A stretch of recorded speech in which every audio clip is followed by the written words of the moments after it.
So I made a video on Homestuck recently, and very briefly I sort of whined about the fictional caste system for the trolls. I'll just play what I said, I guess. But the same can't be said for the blood caste. Okay, so trolls live under a caste system defined by blood color. And you might assume that this is also a social construct, that blood color doesn't really matter, and that it's meant to be a parody of real-world racial hierarchy. But no, blood color is an innate biological thing carrying physical and vaguely spiritual ramifications. I know you could read this as a parody of fantasy races, but there's just not much there.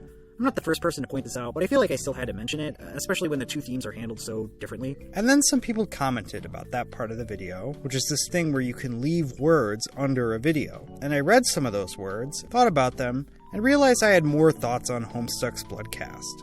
So this is that. Just some more hemospectrum discourse. So some commenters argued that the castes actually aren't biological. They pointed out that the caste is able to learn mind control and communion, which are powers typically reserved for other castes. Additionally, Authorian society is insanely repressive and abusive towards the lower castes, so maybe their shorter lifespans are just a result of that. After all, none of the canon Homestuck trolls actually die of old age. To actually find out, you need to do a longitudinal study of the Authorian population, and finding the funding for that isn't going to be easy. So it's hard to say. But I'm not really convinced. For one, we don't see trolls die of old age, but we really don't see that many trolls anyway. There's only a handful of characters who are both lowbloods and aren't just kids for the duration of the story. One is killed definitely, two probably get killed, one's fate is inconclusive, and two others live for centuries. So there we have it. Lowbloods can hypothetically live for an indefinite amount of time, just like highbloods. But in both of these aforementioned cases, their lifespan was only so long because it was extended by some kind of magic, which implies they would have died earlier.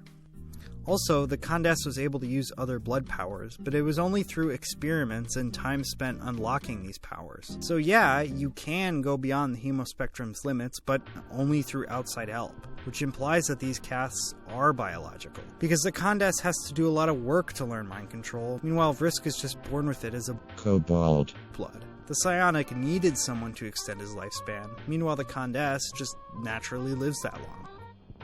And I can't prove all of this for certain. Maybe the trolls did have to learn their powers with a bunch of effort that they just never mention. Maybe the highbloods live so long because they're the only ones who get to drink a magical elixir that's always off screen, but come on. If you want to, you can argue almost anything from a work of art, because not everything can be on screen. And even if something is on screen, maybe it's just a dream or a hallucination, I don't know. Well, I can't actually disprove this point. The only reason you believe it is because you want it to be true. And I'll admit it, I wish this was canon too, but it sadly isn't, and we should be honest about that. I'll get more into what I think it does mean later, but I want to make clear that I don't think this means you can't be a Homestuck fan. I mean, I clearly am one. This is just one of the flaws in a flawed but still very important and interesting work. The next point brought up is a bit more interesting. Some commenters asked if there are innate differences between the blood colors. Why should we care?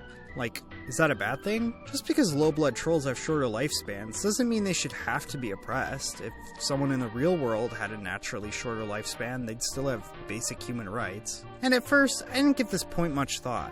After all, criticizing a story for having innate racial differences is a staple of leftoid media criticism. Zootopia, Detroit Become Human, D&D, like the rulebook, Harry Potter, Zombies, the Disney Channel movie, X-Men, parts of Doctor Who, the god-awful Netflix movie Bright, have all been criticized for having some kind of biologically different fantasy races.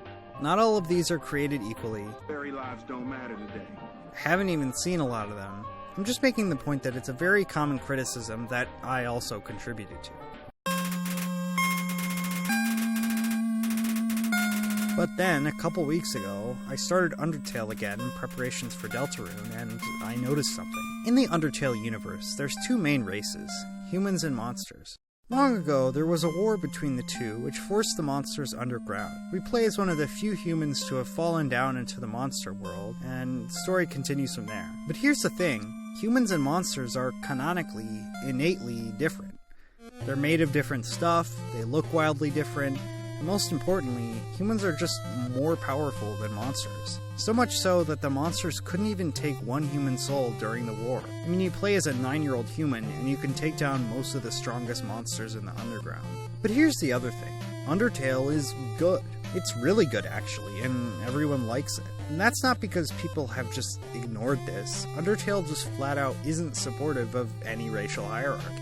So much of the story is work put into making you like and empathize with the monsters. They're funny and unique, and they all have their own struggles, and the fact that they have to stay under the mountain is heartbreaking. There's Onion Sand and the Echo Flowers, and all these characters that you care about getting free. Even though they aren't human, they are fully humanized. Meanwhile, the least humanized characters are the other humans, and none of them show up in the story, and they're the aggressors in the conflict, so nothing about what they did is sympathetic. We empathize with them like 0%. And most importantly, I don't think it would be better if monsters were just humans who look different. Undertale is a game about being more powerful and having the strength to not use that power. The imbalance actually makes the story better. And yeah, biological race doesn't exist in the real world, but neither do goat people or skeletons. It's fantasy, and I think it's limiting to read everything like a direct allegory for the real world. I think I should make it clear that Undertale found the right way to do this trope that can be done very poorly. Both races in Undertale are physically different, but mentally they're pretty much the same. If monsters were less intelligent or more evil or something, I don't think it would be the same situation. Also, the trope here works particularly well for the themes and scope of Undertale, a relatively short story about friendship and morality, which might make you think Homestuck is the same way. And if you just looked at the material situation of both works, you might agree. Both are pretty similar. A powerful race is oppressing a less powerful race. Additionally, lowbloods aren't suggested to actually be stupider or less nice or anything. Most of them are cool, relatable characters. And if you teleported me to the world of Alternia, I would support the lowbloods in their struggle for freedom. But is that really saying anything about what Homestuck supports? I don't think so. If I interpret a work through the lens of my politics, it doesn't get points for lining up with my politics. Meanwhile, Homestuck just isn't a heart-wrenching story about the effects of oppression. It has a much, much, much wider scope.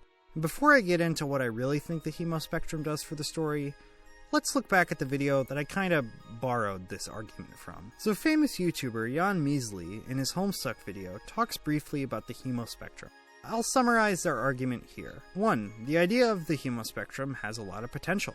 2. Since it's called a spectrum, and it includes colors from the color wheel, that kinda suggests it's not a hierarchy, but just a continuous distribution of colors. 3. And that the ruling class just acts like one half of the wheel is superior, even though they're really the same.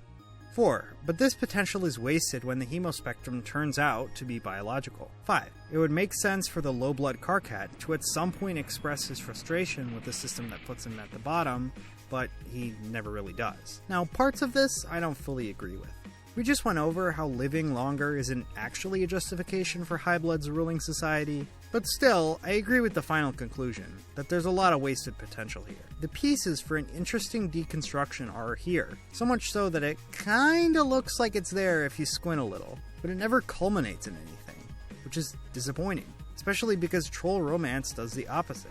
It's a piece of troll world building that seems to be a solid real thing, but is actually just a cultural construct. So it would make sense to just do the same thing here, but for whatever reason, it just doesn't.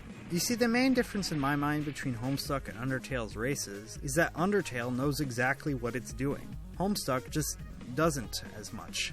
I'm easily got some comments arguing that the Hemospectrum is actually like a parody of the thing he thinks it is, but I think that's also just not suggested by anything. Certain parts of Homestuck can definitely be described as bad on purpose, but nothing about the Hemospectrum is that obviously bad.